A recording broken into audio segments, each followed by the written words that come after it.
Hi students, जैसा कि मैं सोच रहा हूँ कि आप सभी अपनी पढ़ाई यथावत चला रहे होंगे, कंटिन्यू होगी आपकी स्टडी। तो अपनी पढ़ाई को सुचारू रूप से चलाते रहें आप घर पर, और इन छुट्टियों में छोटे छोटे टॉपिक को कंप्लीट करें। तो पी ब्लॉक जो हमारा चल रहा था, पी ब्लॉक में जैसा कि मैंने प्लान बनाया था कि आपको छोटे छोटे टॉपिक्स भेजूंगा, जिससे आप आसानी से अपनी नाइट्रोजन फैमिली से लेकर के आगे तक की फैमिली यानी कि नोबल गैसेस तक कंप्लीट कर पाएँ। तो आज जैसा कि मैं आपको डायग्राम दिखा पा रहा हूँ, इसे मैं आपको जूम करके भी दिखाता हूँ। जूम करके आप ध्यान से देखिए इस डायग्राम को। तो इस डायग्राम से भी आपको समझ में आएगा कि ये कॉन्टैक्ट प्रोसेस है। ध्यान दीजिए, देखिए ये कॉन्टैक्ट प्रोसेस है। ये कॉन्टैक्ट प्रोसेस आपको इंडिकेट करेगा कि H2SO4 की प्रिपरेशन कैसे की जाती है। तो इस डायग्राम के थ्रू हम आपको H2SO4 की प्रिपरेशन समझाएंगे, उसको आप ध्यान से समझिए। देखिए क्या है कि कॉन्टैक्ट मेथड जो है H2SO4 का, ये क्या है समझें। इस H2SO4 के कॉन्टैक्ट मेथड में ये मैंने डायग्राम ऑलरेडी प्रिपेयर्ड किया हुआ है, पहले से बना दिया है, जिससे कि टाइम की बचत हो जाए, बहुत ज़्यादा टाइम हमारा खराब ना हो। इसलिए इस वीडियो को बनाने से पहले मैंने इस डायग्राम को ड्रॉ कर दिया है। इसमें सबसे पहले आप देख रहे होंगे कि स्टेप्स क्या है। डायग्राम को समझाने से पहले मैं आपको ये बता दूं कि क्या स्टेप्स इसमें इन्वॉल्व होंगी, कैसे बनाएंगे H2SO4 बाय कॉन्टैक्ट मेथड। तो टॉपिक हमारा आज का बन जाता है manufacture of H2SO4 by contact method. इस मेथड में सबसे पहली स्टेप क्या आती है? सबसे पहली स्टेप ये आती है कि सल्फर को जला करके या पायराइट बर्नर को जला करके हम लोग बनाते हैं SO2। तो पहली स्टेप है फॉर्मेशन ऑफ SO2, यानी सबसे पहले SO2 का फॉर्मेशन होगा। SO2 कैसे बनेगी? SO2 बनने का जो तरीका है वो क्या है, वो आप देखें। या तो हम 4FeS2 यानी कि पायराइट, इसे बोलते हैं आयरन पायराइट, इसको ऑक्सीजन के साथ रिएक्शन करा दें, मतलब ऑक्सीडाइज करा दें, तो सल्फर डाइऑक्साइड गैस बन जाती है। और दूसरा मेथड ये भी है कि अगर हम सल्फर को एयर में बर्न करा दें, जला दें, तब भी सल्फर डाइऑक्साइड गैस तैयार हो जाती है। तो डायग्राम में जो पहला चैम्बर आपको दिखाई दे रहा है, इस पे ये पायराइट बर्नर इन्हें बोला जाता है, या फिर सल्फर पाउडर पिसा हुआ लगा हुआ। ध्यान से देखिएगा, यहां से एयर जा रही है। इस एयर की जो ये हॉट एयर है, इसकी प्रेजेंस में यहां प्री हीटर के थ्रू जो आयरन पायराइट है, पायराइट बर्नर इसलिए बर्नर नाम यूज हुआ है, ये ऑलरेडी हीट होते रहते हैं, धीरे धीरे गर्म करते रहते हैं। तो सल्फर तुरंत रिएक्शन करता है एयर से और बना लेता है सल्फर डाइऑक्साइड। या फिर अगर आपने सल्फर पाउडर नहीं यूज किया है, आयरन पायराइट यूज किया है, तो आयरन पायराइट भी एयर से रिएक्शन करके SO2 बना लेता है। तो पहले चैम्बर में हमारा SO2 का फॉर्मेशन हो जाता है। ये बात हुई स्टेप नंबर 1, यानी कि फॉर्मेशन ऑफ सल्फर डाइऑक्साइड। अब जो सल्फर डाइऑक्साइड हमारी बनी है, इस सल्फर डाइऑक्साइड को हम आपको स्टेप बाय समझा रहे हैं, ध्यान दीजिएगा। डस्ट प्रेसिपिटेटर होता है एक, ये डस्ट प्रेसिपिटेटर क्या होता है, इसमें जो इंप्योरिटीज होती हैं उन्हें अपने अंदर एब्जॉर्ब कर लेता है, कलेक्ट कर लेता है, और प्योर SO2 और O2 यहां से निकल जाती। एयर, O2 का मतलब हमारा यहां से एयर से है। अब यहां पर एयर जो जा रही है वो SO2 को लेकर के, क्योंकि SO2 यहां बनी होगी और साथ में O2 बनी होगी, ये डस्ट प्रेसिपिटेटर है। जितनी भी डस्ट होगी वो यहां सेटल डाउन हो जाएगी। साथ में आपने देखा ये वॉशिंग एंड कूलिंग टावर है। ये वॉशिंग कूलिंग टावर में यहां पर वाटर भरा हुआ होता है। ये वाटर नीचे धीरे धीरे स्प्रे हो रहा होता है। जब स्प्रे होगा तो जितनी भी सॉल्युबल इंप्योरिटीज हैं, जो घुली हुई इंप्योरिटीज होंगी इसके साथ आ गई होंगी, जो घुल सकती हैं पानी में, वो नीचे निकाल दी जाएंगी। यानी यहां पर वॉश कर दिया जाएगा SO2 को, जिसमें एयर ऑलरेडी प्रेजेंट है, क्योंकि एयर की सप्लाई हम दे रहे हैं। जब हमारा वॉशिंग एंड कूलिंग टावर के बाद SO2 और O2 मिलती है, तो इसको ड्राई करना जरूरी है, क्योंकि ये वाटर से होकर के आई है, इसके अंदर मॉइस्चर आ चुका होगा। इसको हम ड्राइंग टावर बोलते हैं, यानी यहां पर हम लोग इसे ड्राई करते हैं। ऊपर से H2SO4 गिर रहा होता है, कंसंट्रेटेड जो ऑलरेडी हमने पहले से भर रखा है, और ये SO2 और O2 जब इसमें से पास होती है तो H2SO4 मॉइस्चर को एब्जॉर्ब, ये डिहाइड्रेटिंग एजेंट की तरह काम करता है, इसके वाटर को रिमूव कर देता है। अब जब ड्राई हो चुकी है SO2 और O2, तब ये आर्सेनिक प्यूरिफायर के थ्रू पास की जाती है। ये आर्सेनिक प्यूरिफायर करता क्या है? आर्सेनिक प्यूरिफायर मींस H2O3 अगर ये रह गया तो इसका मतलब है ये कैटालिस्ट में पॉइजन का काम करेगा। तो ये जरूरी है आर्सेनिक को रिमूव करना in the form of AH2O3। AH2O3 बना करके ये निकलता चला जाएगा, ये आर्सेनिक प्यूरिफायर कहलाता है। ये आर्सेनिक की इंप्योरिटी को रिमूव करता है, क्योंकि आर्सेनिक एक पॉइजन की तरह काम करेगा जो रिएक्टिविटी को, rate of formation of H2SO4 को डाउन कर देगा। अब यहां पर प्री हीटर लगे हैं, यानी SO2 ऑलरेडी पहले से ही हीट की जाएगी, और यहां पर ये कैटालिस्ट रखे हुए हैं। ये कैटालिस्ट, इसका टेम्परेचर लगभग मान लेते हैं 673 से लेकर के, टेम्परेचर ध्यान रखिएगा 673 केल्विन से लेकर के 723 केल्विन के बीच में रहता है इस चैम्बर का टेम्परेचर। और जैसे ही यहां पर SO2 और O2 जाएंगे, ये वेनेडियम पेंटाऑक्साइड V2O5 जो कैटालिस्ट रखा हुआ है इसके कांटेक्ट में आएंगे तो बना लेंगे SO3, यानी 2SO2 प्लस O2 क्या बन जाता है? SO3 बन जाता है। और ये रिएक्शन एक्सोथर्मिक होती है, हीट निकल रही होती है, इसीलिए यहां पर टेम्परेचर को मेंटेन, ऑप्टिमाइज करना, मेंटेन करना जरूरी हो जाता है। तो टेम्परेचर हमें कम चाहिए होता है, और वो कम टेम्परेचर हमने यहां पर लिख दिया है 673 से 723 केल्विन के आसपास होगा। अब इस कैटालिस्ट की प्रेजेंस में SO2 O2 से रिएक्शन करके SO3 बना लेगी। ये SO3 इस पाइप के थ्रू आ रही है, आप देख रहे हैं। और यहां पर ये प्यूमाइस स्टोन पत्थर लगे हुए हैं, ये पत्थर थोड़े लूज हैं, दूर दूर हैं, इनके अंदर आपने देखा हो पत्थर का अगर आप ढेर लगाते हैं तो बीच में जगह छूट जाती है, उसी जगह से ये SO3 गैस ऊपर पास हो रही है, और ऊपर से गिर रहा है कंसंट्रेटेड H2SO4 और बन रहा है ओलियम। यानी अगर दोनों रिएक्शन करेंगे, यानी दोनों रिएक्शन करने के बाद क्या बनाएंगे, ये भी आप देख लीजिएगा। कंसंट्रेटेड H2SO4 ये रिएक्शन करेगा SO3 से, बना लेगा H2S2O7, इसको हम लोग ओलियम के नाम से जानते हैं। अब ये ओलियम बन गया, ये ओलियम यहां पर धीरे धीरे नीचे कलेक्ट होता रहेगा। इस ओलियम के साथ में थोड़ी बहुत SO3 होगी, वो बाहर निकल जाएगी, वेस्ट गैसेस होंगी भी निकल जाएंगी। अब इस ओलियम को हम वाटर में डिसॉल्व कर देंगे और बना लेंगे H2SO4। तो बच्चों के मन में ये क्वेश्चन लगातार आ रहा होगा कि हमने जब यहां से SO3 ली, अगर SO3 को डायरेक्ट पानी में घोल देते, H2O में अगर SO3 को घोल देते तो H2SO4 बन जाता, लेकिन ये पॉसिबल नहीं है। क्यों? क्योंकि H2SO4 बनाने के लिए अगर हम SO3 गैस को वाटर में डिसॉल्व कर देंगे तो पहले बात तो ये आसानी से डिसॉल्व नहीं होती है, it is difficult to dissolve SO3 gas in water. और दूसरी बात है, अगर आपने डिसॉल्व कर भी दी तो छोटी छोटी मिस्ट बन जाएंगी, और मिस्ट का मतलब थोड़ी वेपर जैसी बन जाएंगी, उनको कंडेंस करना, मिस्ट में तो हवा में जो सस्पेंडेड पार्टिकल्स होते हैं वो बन जाएंगे, उनको कंडेंस करके वापस H2SO4 लाना इट इज वेरी टिपिकल। इसीलिए हमने यहां पर H2SO4 यूज किया है, वाटर यूज नहीं किया है। तो ये था contact method of formation of H2SO4।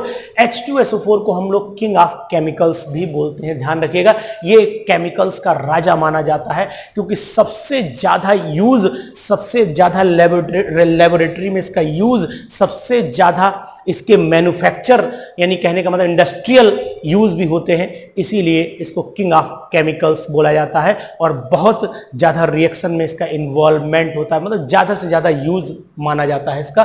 तो एक बार हम दोबारा, तो स्टेप नंबर 1 हमारे पास थी कि फॉर्मेशन ऑफ SO2 किया, उसके बाद स्टेप नंबर 2 थी conversion of SO2 into SO3, और तीसरी स्टेप थी कन्वर्जन ऑफ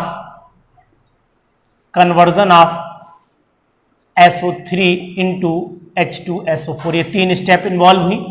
पहली स्टेप आप यहां देख रहे हैं, ये स्टेप नंबर 1 है, और ये आपकी स्टेप नंबर 2 हो जाएगी, और ये आपकी स्टेप नंबर 3 हो जाएगी, ये दोनों। और ये स्टेप नंबर 3 में ही पहला पार्ट A और दूसरा पार्ट B हो जाता है। तो आपने पूरा डायग्राम के थ्रू ये समझा इसमें अगर पूछा जाए कि H2SO4 के मैन्युफैक्चर में जो कैटालिस्ट यूज है वो कौन सा है, तो वेनेडियम पेंटॉक्साइड है। प्लेटिनाइज्ड एस्बेस्टस भी यूज कर सकते हैं इसमें, ये भी बात ध्यान रखिएगा। इसमें हमने सबसे पहले, एक बार मैं रिवाइज दोबारा करा देता हूं, सबसे पहले हमने SO2 बनाया। कैसे बनाया? सबसे पहले हमने SO2 बनाने के लिए सल्फर पाउडर या पायराइड बर्नर के हीट किया, आयरन के मतलब ऑक्सीजन के प्रेजेंस में इसको हमने बर्न करा दिया, हमने SO2 ले लिया। SO2 को हमने फिर डस्ट से मतलब डस्ट फ्री किया, उसको हमने ड्राई किया। ड्राई करने के बाद जो है हमने भेजा इसे कैटालिटिक चैम्बर में और वहां पर इसे रिएक्शन कराकर कन्वर्ट कर दिया SO3 में। कैटालिस्ट B25, टेम्परेचर 723 और जो रिएक्शन है वो एक्सोथर्मिक है। और उसके बाद हमने SO3 को पास कर दिया किसके, ये यहाँ पर एब्जॉर्प्शन टावर बोलते हैं इसे। एब्जॉर्प्शन टावर में ऊपर से ये H2SO4 गिर रहा है, ये रिएक्शन करके ओलियम बना लेता है। दोनों रिएक्शन चेक कर लीजिए, ओलियम बनेगा और ओलियम को वाटर में डिसॉल्व करके हमने H2SO4 बना दिया।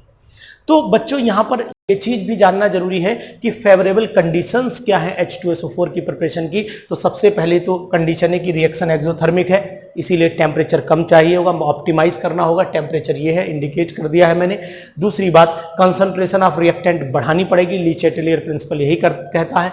और यहाँ वॉल्यूम 3 है, देखिए 2 वॉल्यूम 1 वॉल्यूम तो टोटल 3 वॉल्यूम, यहाँ पर 2 वॉल्यूम, वॉल्यूम घट रहा है, टोटल 3 इधर है और 2 उधर, वॉल्यूम घट रहा है तो प्रेशर आपको बढ़ाना पड़ेगा। तो मीनिंग हुआ low temperature, high pressure, more concentration are the favorable conditions to increase the production of H2, production of SO3 in the preparation of, in the manufacture of H2SO4। तो ये पूरा डायग्राम से बढ़िया से आप ड्रॉ करके सुकून से बनाइएगा। इस डायग्राम की पिक भी मैं आपको इसमें वीडियो में डाल दूंगा पहले ही, 2 मिनट आप उसको देखिएगा, समझिएगा, ड्रॉ करने की कोशिश करिएगा, बना लेंगे आप। अब एक मन में H2SO4 पढ़ रहे हैं तो मन में एक क्वेश्चन ये भी आता है कि H2SO4 को पानी में जब से डाइल्यूट करते हैं तो मेथड क्या होता है, यानी कि H2SO4 में पानी मिलाते हैं या पानी में H2SO4 मिलाते हैं, तो डाइल्यूशन का मेथड क्या है। तो बेटा याद रखिएगा, हमेशा एसिड को पानी में मिलाते हैं, यानी कि H2SO4 को धीरे धीरे वाटर में डिसॉल्व करते जाते हैं, शेक करते जाते हैं, डिसॉल्व करते जाते हैं, शेक करते जाते हैं। कारण क्या है, हम लोग एसिड को ही पानी में क्यों मिलाते हैं, उसका रीजन भी आपको बता देता हूं कि एसिड और पानी जब मिलते हैं तो एक्सोथर्मिक रिएक्शन होती है, लॉट ऑफ हीट जनरेट होती है और ये लॉट ऑफ हीट धीरे धीरे पानी में डिस्ट्रीब्यूट होती रहती है और सॉल्यूशन बंप नहीं करता है, स्पर्ट आउट नहीं होता, फैलता नहीं है। लेकिन अगर उल्टा कर दें, यानी कि पानी को एसिड में मिला दें, तो क्या होगा कि जब पानी एसिड में मिलेगा और हीट फैलना चाहेगी, हीट डिस्ट्रीब्यूट होना चाहेगी तो हो नहीं पाएगी, तो क्या होगा, एसिड बंप कर जाएगा, कूद जाएगा और जब उछल जाएगा तो हो सकता है हमारी बॉडी की स्किन पे गिर जाए, मुंह पे गिर जाए, तो बर्न हो सकती है, बॉडी जल सकती है। इसीलिए हमेशा जब एसिड को डाइल्यूट किया जाता है तो एसिड को पानी में मिलाया जाता है, स्लोली मिलाया जाता है, ड्रॉप वाइज मिलाया जाता है, साथ में शेक करना जरूरी रहता है, घोलते रहना चाहिए जिससे कि हीट डिस्ट्रीब्यूट होती रहे। तो डाइल्यूशन का मेथड भी मैंने आपको बता दिया। अब मैं आपको ये बता देता हूं कि कुछ बातें H2SO4 से रिलेटेड, जैसे H2SO4 जो होता है pure H2SO4 is a viscous, pure H2SO4 is a viscous transparent liquid होता है। It is highly soluble in water, पानी में आसानी से घुल जाता है। It is corrosive in nature, यानी अगर स्किन पे गिर जाए तो बर्न कर देता है, स्किन को जला देता है, ये नाम है, ये काम है इसका। अब कुछ केमिकल प्रॉपर्टीज भी हैं, वो भी बता देता हूं, कुछ बताता हूं, क्योंकि मेन हमारा टॉपिक तो यही था, contact process of manufacture of H2SO4। तो ये डायग्राम मैंने बनाया है, इसको आप आसानी से ड्रॉ करिएगा। अब मैं यहां पर कुछ प्रॉपर्टीज आपसे डिस्कस कर लेता हूं। सबसे पहली प्रॉपर्टी H2SO4 की है, देखिएगा H2SO4 की सबसे पहली प्रॉपर्टी है एसिडिक कैरेक्टर। एसिडिक कैरेक्टर की बात करें तो सब जानते हैं कि H2SO4 जो है वो एसिडिक नेचर में होता है। और क्यों होता है, अगर H2SO4 को आयोनाइज कर देते हैं तो H पॉजिटिव आयन और HSO4 नेगेटिव आयन, और जो सब्सटेंस H पॉजिटिव आयन देते हैं वो एसिड कहलाते हैं। इसका मतलब हुआ कि ये अच्छा एसिड है, एसिडिक नेचर रखता है, क्योंकि ये H पॉजिटिव आयन रिलीज कर रहा है। अब यहां पर अगर इसका हम Ka1 निकालें तो Ka1 आता है H positive ion into HSO4 negative ion upon नीचे ये आ जाएगा H2SO4। तो ये Ka1 की वैल्यू आती है और ये लगभग 10⁻³ के आसपास रहती है, 1 × 10⁻³ रहती है। अगर ये जो HSO4 है इसको आयोनाइज करें तो बन जाता है आपका H पॉजिटिव और HS और SO4 डाई नेगेटिव बन जाता है। यहाँ पर Ka2 अगर निकालें तो H पॉजिटिव और SO4 die negative upon HSO4 negative, इस तरीके से ये वैल्यू आती है।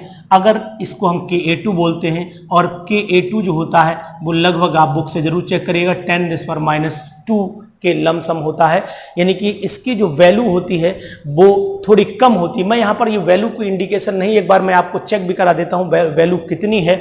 ये वैल्यू H2SO4 की मैं आपको एक बार रिमाइंड भी करा देता हूँ। H2SO4 की वैल्यू है ये 10⁻³ है और ये वैल्यू है 1.2 × 10⁻², लगभग वही वैल्यू है।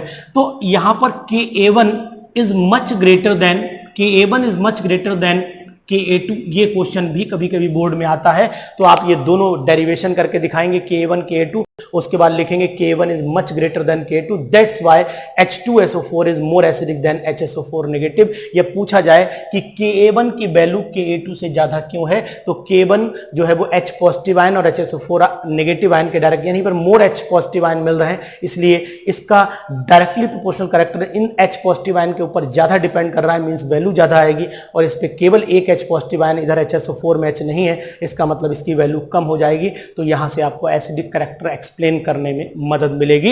यानी अगर ये क्वेश्चन आता है कि एसिडिक नेचर में है तो केवल इतना लिख दीजिए कि H पॉजिटिव आयन देता है इसलिए एसिडिक नेचर में है और रिएक्शन लिख दीजिए। अगर पूछा जाए कि Ka1 की वैल्यू ज्यादा होती है Ka2 से तो आप ये करके दिखा दीजिए और नीचे स्टेटमेंट डाल दीजिए, from the above discussion it is clear that the Ka1 of H2SO4 is much greater than Ka2।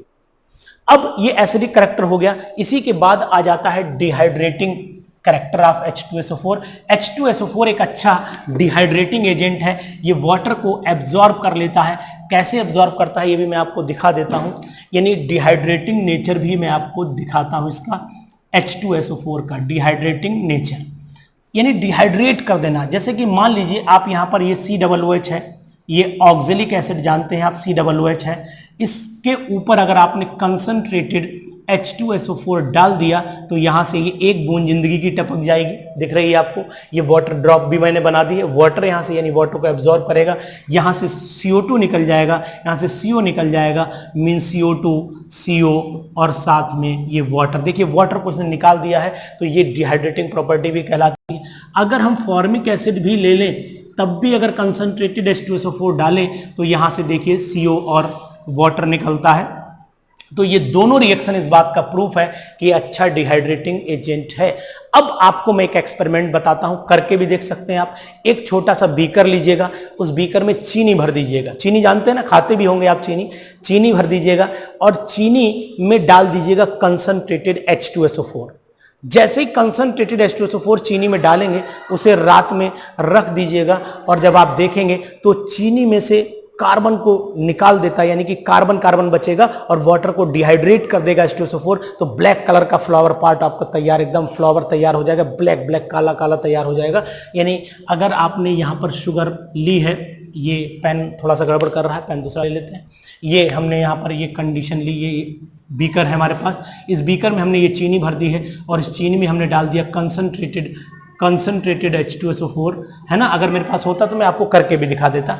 अब जैसे इसे रात भर रखेंगे चैड हो जाएगी, चीनी जल जाएगी और जब चीनी जलेगी तो ऐसे करके ये ऐसे करके बन के आएगा, बड़ा अच्छा फ्लावर पार्ट बन जाता है, ये ब्लैक कलर का दिखाई देता है। तो ये बोलते हैं चेयरिंग ऑफ शुगर। क्या क्या रिएक्शन होती है, C12H22O11, ये चीनी का फार्मूला आप जानते हैं, इसे चीनी बोलते हैं, मीन शुगर बोलते हैं इसे। इस शुगर में जब डालेंगे कंसंट्रेटेड H2SO4 तो 12 कार्बन मिल जाएंगे और 11 H2O अलग हो जाएंगे। तो इस ब्लैक कार्बन की वजह से ही आपको ब्लैक कलर का चैड शुगर दिखाई देती है। तो ये है आपकी dehydrating property of H2SO4। H2SO4 एक अच्छा ऑक्सीडाइजिंग एजेंट भी माना जाता है। H2SO4 एक अच्छा ऑक्सीडाइजिंग एजेंट भी माना जाता है। क्यों है H2SO4 अच्छा ऑक्सीडाइजिंग एजेंट, ये बात भी मैं आपको इस रिएक्शन के थ्रू बता देता हूं। अगर H2SO4 को आप ब्रेक करें तो देखेंगे H2O मिलेगा, एक SO2 मिलेगा और एक नेसेंट ऑक्सीजन। ये नेसेंट ऑक्सीजन जनरेट जो हो रही है यही बता रही है कि H2SO4 एक अच्छा ऑक्सीडाइजिंग एजेंट है। अब मैं आपको कुछ बात बताता हूं जो आप ध्यान रखिएगा। जैसे कभी पेपर में आए कि कार्बन की अगर कंसंट्रेटेड H2SO4 से रिएक्शन कराई जाए तो आप याद रखिएगा कि यहां पर CO2 बनेगा, यहां पर CO2 बनेगा, है ना, यहां पर आपका 2H2O बनेगा और यहां पर निकलेगी SO2 गैस। तो अगर आप रिएक्शन बैलेंस करना चाहें तो बैलेंस भी कर सकते हैं। कार्बन यहां पर सिंगल है, वो हाइड्रोजन 4 है, यहां पर 4 है, ऑक्सीजन 8 है, तो ऑक्सीजन भी आप 8 चेक कर लीजिए, 2 ये है, 2, 2, 4 और 2, 8 और SO2। इस तरीके से यानी कार्बन को ये ऑक्सीडाइज कर देता है CO2 में। अगर फास्फोरस होता तो इसे H3PO4 में ऑक्सीडाइज कर देता, इसकी भी रिएक्शन पढ़ लीजिएगा आप। अगर ये सल्फर होता तो SO2 में ऑक्सीडाइज कर देता, है ना। इस तरीके से कुछ रिएक्शंस आप इसकी ऑक्सीडाइजिंग प्रॉपर्टी की ध्यान रख लीजिएगा। अब H2SO4 चूंकि ये एसिड है तो अगर ये बेस के साथ रिएक्शन करता है तो सॉल्ट एंड वाटर बनाता है, तो इस रिएक्शन को न्यूट्रलाइजेशन रिएक्शन भी कहते हैं। इन रिएक्शन को ऐसे ही कंप्लीट करिएगा। मैंने आपको ट्रिक बता दी है कि कार्बन को कार्बन डाइऑक्साइड में, फास्फोरस को फास्फोरिक एसिड में, सल्फर को सल्फर डाइऑक्साइड में कन्वर्ट कर देता है, ऑक्सीडाइज कर देता है, ऐसे भी बोल सकते हैं। अब अगर हम बात कर लें इसकी न्यूट्रलाइजेशन रिएक्शन की तो H2SO4 एक एसिड है और इसकी रिएक्शन अगर NaOH से कराएंगे तो 2 NaOH ले सकते हैं और बना लेगा ये Na2SO4 और साथ में निकलेगा 2H2O। ये न्यूट्रलाइजेशन रिएक्शन है, यहाँ पर हीट भी जनरेट होती है। तो ये कुछ इंपॉर्टेंट रिएक्शंस भी मैंने आपको मैन्युफैक्चर के साथ में समझा दी H2SO4 के बारे में। तो कॉन्टैक्ट मेथड को पढ़िए, अपनी पढ़ाई को चलाते रहिए और हमारी वीडियो को शेयर और सब्सक्राइब जरूर करिएगा और अपने फ्रेंड्स से कहिएगा कि छुट्टियों में भी टाइम वेस्ट ना करें और हमारे संपर्क में रह के अपनी केमिस्ट्री को पढ़ते रहें। Thank you, have a nice day.